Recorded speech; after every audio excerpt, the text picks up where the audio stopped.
Hello everyone, आज हम लोग पढ़ने वाले हैं प्रयोग के आधार पर शब्दों का वर्गीकरण। अभी तक हम लोगों ने उत्पत्ति और रचना पढ़ चुके हैं। अब तीसरा टॉपिक है हमारा प्रयोग के आधार पर। प्रयोग के आधार पर। प्रयोग के आधार पर।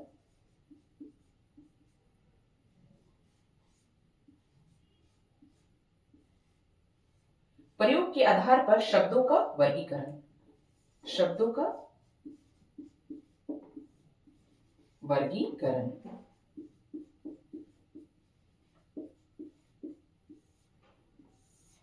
अभी तक हम लोगों ने पढ़ा उत्पत्ति के आधार पर शब्दों का वर्गीकरण, रचना के आधार पर शब्दों का वर्गीकरण। आज हम लोग पढ़ने वाले हैं प्रयोग के आधार पर शब्दों का वर्गीकरण। तो प्रयोग के आधार पर शब्दों का वर्गीकरण इस प्रकार है।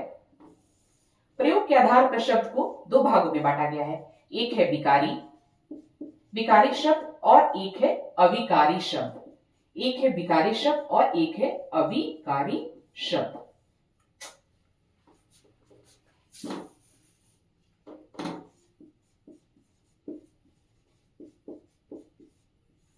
एक विकारी और एक अविकारी शब्द है रचना प्रयोग के आधार पे। अब हम लोग देखते हैं कि विकारी के अंतर्गत हमें क्या क्या पढ़ना होता है। तो विकारी के अंतर्गत हम लोग पढ़ते हैं संज्ञा, सर्वनाम, विशेषण और क्रिया। विकारी के अंतर्गत हम संज्ञा, सर्वनाम, विशेषण और क्रिया पढ़ते हैं, जबकि अविकारी के अंदर हम लोग पढ़ते हैं क्रिया विशेषण। क्रिया विशेषण, संबंध बोधक,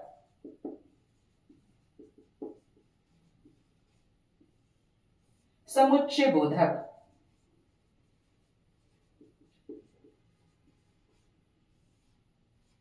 विस्मयादि बोधक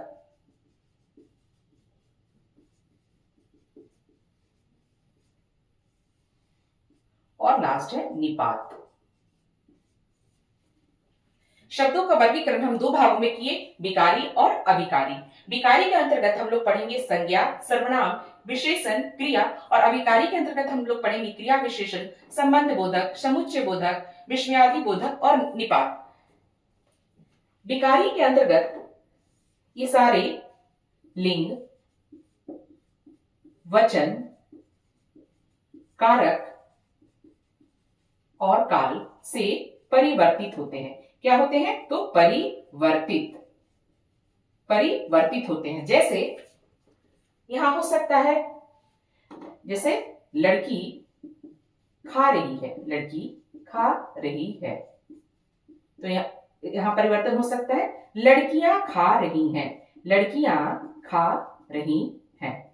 तो यहां विकारी में लिंग, वचन, कारक, काल से ये परिवर्तित होता है, जबकि अविकारी में ये लिंग, वचन, कारक, काल से अपरिवर्तित